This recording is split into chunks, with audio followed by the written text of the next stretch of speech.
ওয়ালাইকুম সালাম। সাগর কোথা ভাই, থেকে বলছেন? আমি বাংলাদেশ থেকে রিক্রুটিং এজেন্সির মালিক, স্বাধীনতা ওভারসিজের মালিক।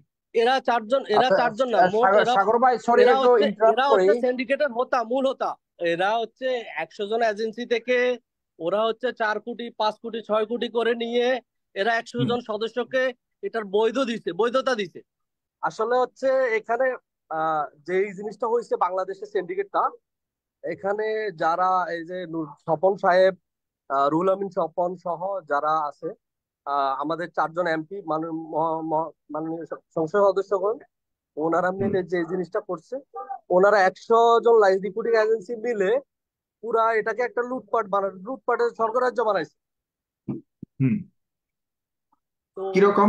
এদেরকে আহ, এক এক এক একজন প্যাসেঞ্জার থেকে 1,60,000 টাকা করে একটা ম্যান পাওয়ার বাবদ নিছে, যেখানে একটা ম্যান পাওয়ার করতে মাত্র 4,500 টাকা লাগে, সেখানে 1,60,000 টাকা করে তারা এক একটা ম্যান পাওয়ারের জন্য নিছে। ম্যান পাওয়ারটা দেয় কে? তো সরকারের কর্তৃপক্ষ দেয়, রাইট? সম্পূর্ণ এখানে সরকারের দায়, সরকারের রেট ছিল 80,000 টাকা, সেখানে এক লক্ষ না না, ষাট আমি হাজার আমি টাকা নিচে শুধু শুধু সিন্ডিকেটকে দিতে হয়েছে। হুম। শুধু হ্যাঁ, সিন্ডিকেটকে বলুন। দেওয়া লাগছে 1,60,000 টাকা।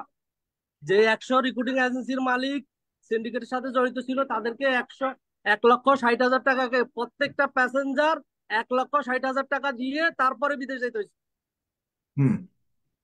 এখন যে যে ম্যান তিরিশ পাওয়ার হাজার সার্টিফিকেট, ম্যান পাওয়ার সার্টিফিকেটটা দেয় কোন কর্তৃপক্ষ দেয়? সরকারের, তো সম্পূর্ণ সরকারের দায় বা অধীনে। ম্যান পাওয়ার সার্টিফিকেটটা দিচ্ছে বিএমইটি। এটা সরকারের মন্ত্রণালয়ের একটি হ্যাঁ, তো ওইখানেও বা অংশ। এত টাকা নিবে কেন? 4,000 টাকা নিবে কেন? এটা মানে ওইখানে সরকারের কাজটা কি? এই ম্যান পাওয়ার সার্টিফিকেট কাজ কি?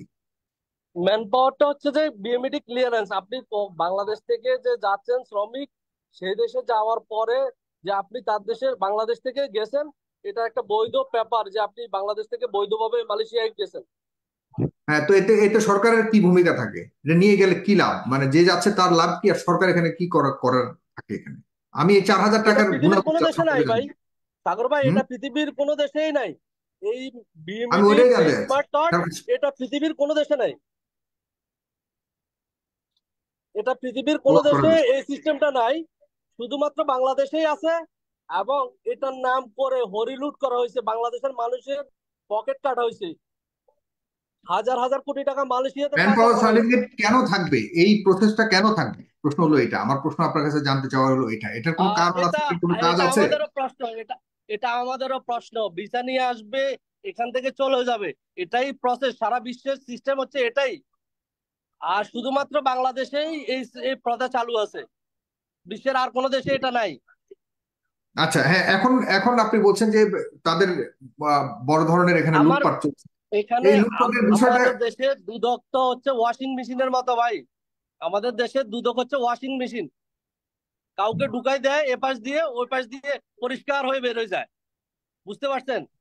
এখন হুম, এই যে যারা হাজার হাজার কোটি টাকা, এই টাকাটা তো বাংলাদেশে 1,65,000 টাকা করে, 1,60,000 টাকা, এই টাকাটা তো বাংলাদেশে নাই রে ভাই। এটা তো পাচার হয়ে গেছে মালয়েশিয়াতে। এই যে 100 জন রুহুল আমিন স্বপন সহ যে গঙেরা, এদের যে হুম, 100টা রিক্রুটিং এজেন্সির মালিক মিলে যে চক্রটা তৈরি করছে, এটা হুম। বাংলাদেশ থেকে হাজার হাজার কোটি টাকা লোপাট করছে। আচ্ছা, তো এই তো চারজনের নাম আসতো আপনাদের কেন? এই দুদক, শুধুমাত্র এই এখানে 4 জন এমপির আমি নাম আসতো কেন আমার বড় করে? আমার ওনাদেরকে কেন? মাঝে মাঝে মনে হয় এদের এদের হচ্ছে যে আয়করটা দেখা দরকার, যে এদের আসলে কত জনাব টাকা মোহাম্মদ ইনকাম ট্যাক্স আলামিন, দিতে। জনাব মোহাম্মদ আলামিন সাহেব, মানে এই 4 জন এমপির নাম সামনে আসতো কেন? বিশেষ করে তাদের গুরুত্বপূর্ণ কোনো ভূমিকা আছে কিনা এখানে? 100 জন এজেন্সির কথা বললেন, আবার শুধুমাত্র 4 জনের কেন নাম সামনে আসছে? আহ, এরা আচ্ছা, চারজন না, মোট সাগর সাগর ভাই, সরি একটু ইন্টারাপ্ট এরা করি। হচ্ছে সিন্ডিকেটের মূল হোতা। এরা মূল হোতা? এরা মানে হচ্ছে এই একশো সিন্ডিকেটের জন মূল হোতা। এজেন্সির 100 জন এজেন্সি কি মূল হোতা না, নাকি এদেরও মূল হোতা হলো 4 জন এমপি?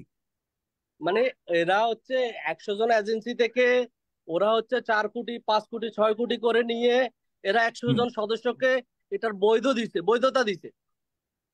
আপনি আমার কথা বুঝতে পারছেন কিনা? মানে ওই 4 জন মানে এই 100 জনের কাছ থেকে এই 4-5 কোটি টাকা এই করে নিয়ে পুরা গেছে। চক্রটার এই পুরাটা চক্রটার নিয়ন্ত্রণে হচ্ছে রুহুল আমিন স্বপন ভাই, কথা আমার বুঝেন।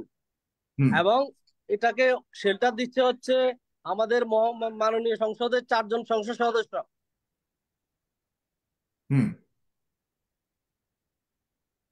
এইটার সাথে আমাদের সন্দেহ হয়, আমাদের যারা আমরা অন্যান্য রিক্রুটিং এজেন্সির মালিক সন্দেহ হয় এটার সাথে সরকারের উচ্চ পর্যায়ে কেউ কেউ জড়িত থাকতে পারে। আপনি দেখেন আহম মোস্তফা কামালের মেয়ে, ওনার বোন নামে লাইসেন্স, ঠিক আছে নি, হুম। আমাদের মন্ত্রী, হুম। অর্থমন্ত্রী ছিল যে, আহম মোস্তফা আচ্ছা। কামালের মেয়ে নাফিসা কামাল, তার ওয়াইফ, এবং বর্তমান 4 জন সংসদ সদস্য তো তাদের নিজেদের নামে লাইসেন্স আছে। আচ্ছা। এবং আমাদের বর্তমান বায়রা সভাপতি, উনি ওনার ছেলের নামে এবং জামাতার নামে, উনি নিজে নেয় নাই। এমন হয়েছে যে আমি কলা খাই না, হুম। বা ঠাকুর করে কে রে আমি কলা খাই না, এমন অবস্থা। উনি বলছে আমি সিন্ডিকেটের নাই। ওনার ছেলে এবং জামাতাকে কিভাবে হয়েছে এটা তো আমরা বাংলাদেশে মানে আমরা জানি, অন্তত রিক্রুটিং এজেন্সির মালিক যারা আছে তারা তো জানে। হুম। এই হচ্ছে বিষয়। যে এখন তাদের বিরুদ্ধে যে ব্যবস্থা নেওয়ার কথা বলছে স্বয়ং এটা প্রবাসী তো কল্যাণ তাদের মন্ত্রী। বিরুদ্ধে আসলে সরকার ব্যবস্থা নেওয়ার দরকার। আমরা তো হ্যাঁ, ভাই, কিন্তু মন্ত্রী তো বলেছে তাদের বিরুদ্ধে ব্যবস্থা নিন। মন্ত্রী কি পারবে বা সরকার কি পারবে বলে মনে করেন? মন্ত্রী যেভাবে বলেছে এমপি টেমপি এখন চিনি না, এখন ব্যবস্থা নিন। ওরা তো নিজেরাই আইন প্রণেতা। আপনাকে একটা জিনিস আচ্ছা। খেয়াল রাখেন, এরা তো নিজেরাই আইন প্রণেতা। দেখেন এরা যে 6 জন, ব্যারিস্টার 6 জন সরোয়ার, হচ্ছে আপনি বলছেন মানে তাদের বিরুদ্ধে 4 জন। ব্যবস্থা নিতে পারবে না, ব্যাপারটা এরকম। এই ব্যারিস্টার সরোয়ার একটা সাগর প্রশ্ন ভাই, করলো না। আমার কাছে মনে হয় আমি যে জি, আমি ব্যারিস্টার এই যে সরোয়ার। আমি একটু আরেকটা টক শোতে কমিটেড আপনাকে ইনফর্ম করেছি। I will leave just talking 2 minutes. আচ্ছা এই আচ্ছা। যে এজেন্সি, এই যে এজেন্সির একজন কথা বললো, এই হুম। যে ধারণাটা কি আইন প্রণেতা, তো আইন প্রণেতা হয়েছে উনি কি সেই জন্য ইসের উপরে, আইনের উপরে? ভাই ব্যাপারটা আমার হলো আমাদের সরোয়ার দেশের ভাই, আমাদের দেশের মানুষের টেন্ডেন্সি হলো, আমি শেষ করেন না, আপনাকে আমি ব্লেম করছি না, আমাদের দেশের মানুষের টেন্ডেন্সি হলো তারা হুম। সরল সোজা, কিন্তু প্রতারিত হয়ে চুপ করে বসে থাকে, ফার্দার আর কোনো অ্যাকশন নেয় না। আমি হ্যাঁ, এই শুধু এই শুধু আপনার এই আদম ব্যবসা কেন, আপনি হুম। দেখেন সাগর ভাই, আপনার এখানে আমরা টক শো করেছি, অনেকগুলো হাই হাই কোম্পানি, প্রতি মাসে এক একটা হাই হাই কোম্পানি সৃষ্টি হয়, এবং এই হাই হাই কোম্পানিতে টার্গেট হইলো ইনোসেন্ট মানুষ, কেবল আর্মি থেকে রিটায়ার করেছে, ইভেন ইনক্লুডিং ফিউ অফিসার্স। এবং এই হাই হাই কোম্পানিতে কারা জড়িত থাকে? হাই হাই কোম্পানির মালিক, ওই এলাকার এমপি, ওই এলাকার পুলিশ, ওই এলাকার প্রভাবশালী মানুষের। কোনোভাবে আপনার একটা দেখিয়ে, লোভ দেখায় যে 1 লাখ টাকা জমা করলে প্রতি ডাবল, 6 বছরে ডাবল, এবং প্রতি মাসে 500 টাকা করে পাবে, এই পড়ে গেল, কারণ হুম। ব্যাংকের চেয়ে লাভ বেশি, যেখানে ব্যাংক কলাপস করে। তো হুম। আজকে যদি এইটা সুশাসিত দেশ হতো, তাহলে কি হতো, এইটা একটা স্পেশাল ট্রাইব্যুনাল করতো। আপনি হুম। একটা 40 420 প্যানেল করে প্রতারণা মামলা করেন, 5 বছর 10 বছর সেটেল করবে না, কোনো একটা পিউনিটিভ অ্যাকশন নেয় না। আমাদের আমাদের এই আইন এখানে এত দুর্বল। কিন্তু মানব পাচারে একটা স্ট্রং আইন আসছে, সেটা হচ্ছে মানব পাচার আইন। সেই জন্য বলছি যে আমাদের মানুষদেরকেও সজাগ হতে হবে। আপনি যদি প্রতারিত হন, আপনি আইনের আশ্রয় নেবেন কি নেবেন না সেটা আপনার সিদ্ধান্ত। আপনি আইনের আশ্রয় না নিলে আপনার আর কোনো টাকা টাকা ফেরত পাওয়ার আমি আর কোনো সুযোগ দেখি না, কারণ আমাদের রাষ্ট্রীয় ব্যবস্থা প্রতারকদেরকে সহায়তা দেয়, প্রতারকদের লালন করে, পালন করে, আশ্রয় করে। কারণ এই প্রতারকদের টাকা এইখানে যারা এই বিভিন্ন অ্যাকশন নেবে, আইন শৃঙ্খলা বাহিনী, প্রভাবশালী এমপি অথবা রাষ্ট্র এবং সরকার, কেউ তাদের পক্ষে দাঁড়ায় না। তাদের সরোয়ার ভাই, তাদের সরোয়ার ভাই, তাদের এই ব্যবস্থাটা আমি নিতে একটু হবে, কথা, তাদের এই মামলা, প্রত্যেকের মামলা করতে হবে। 20,000 লোকের 20,000 মামলা করা উচিত, এবং ওই এমপিদেরকে আসামি করে মামলা করবে, দেখবেন কিভাবে সমাধান হয় এটা। ধন্যবাদ। সরোয়ার ভাই, আমি একটু কথা বলে নেই, একটু হুম। 1 মিনিট আমি একটু ইন্টারাপ্ট করি আপনার কথার মাঝে। বিষয়টা আপনি একটু বুঝবেন, আপনি বললে সবাই বুঝবে। আসলে হচ্ছে আমাদের যারা আহ, সরকারের সরকারের সাথে জড়িত, ওনারাই এই সিন্ডিকেটটা চালাচ্ছে বর্তমান। তো মালয়েশিয়া যাওয়ার পরে, যে মালয়েশিয়া শ্রমবাজার 80 থেকে 87 হাজার টাকা হওয়ার কথা ছিল সরকার নির্ধারিত, 78 হাজার টাকা মেবি সামথিং কিছু, সেটা 6 লক্ষ টাকা, 5,60,000 টাকা, 6 লক্ষ টাকা, 6,50,000 টাকা। হুম। না না, এই আলামিন ভাই, আমি এই আমি আমি বুঝছি আপনার কথা, এগুলো আমরা জানি, ওই পেপারের রিপোর্ট আমরা করেছি, আমি জানি, আমি গ্রামের ছেলে, এরকম কিভাবে প্রতারিত হয় এগুলো আবার একেবারে পুঙ্খানুপুঙ্খ জানা আছে। না, বাংলাদেশের সরকার তো, সোসাইটিতে যে সমস্ত সরার খারাপ ভাই, মানুষ সৃষ্টি করেছে রাষ্ট্র, সরকার তার যদি ভিতরে ব্যবস্থা আদম নিত ব্যবসায়ীরা ভাই, একজন। আদম ব্যবসায়ীরা হলো, বলে না টাওয়ার বানায়, ওই যে মাহমুদ বলে টাওয়ার বানায়, এইটা বানায়, ওটা বানায়, কারণ এইটা এইটা রাষ্ট্রীয় ব্যবস্থাপনার ভাই অংশ হয়ে গেছে। তুমি শর্ট আদম জনগণের টাকা ব্যবসা চুরি করবা, আমাকে ভাগ দেবা, ভাই তুমি আপনি টাকা লুটপাট করো, আমাকে ভাগ দেবা, কোনো অ্যাকশন। সরর জনগণের ভাই প্রতারিত হবে আপনি ও সাধারণ মানুষ। সরর ভাই আপনি আদম ব্যবসা বলে আপনি রিক্রুটিং এজেন্সির মালিকদেরকে ছোট করতেছেন।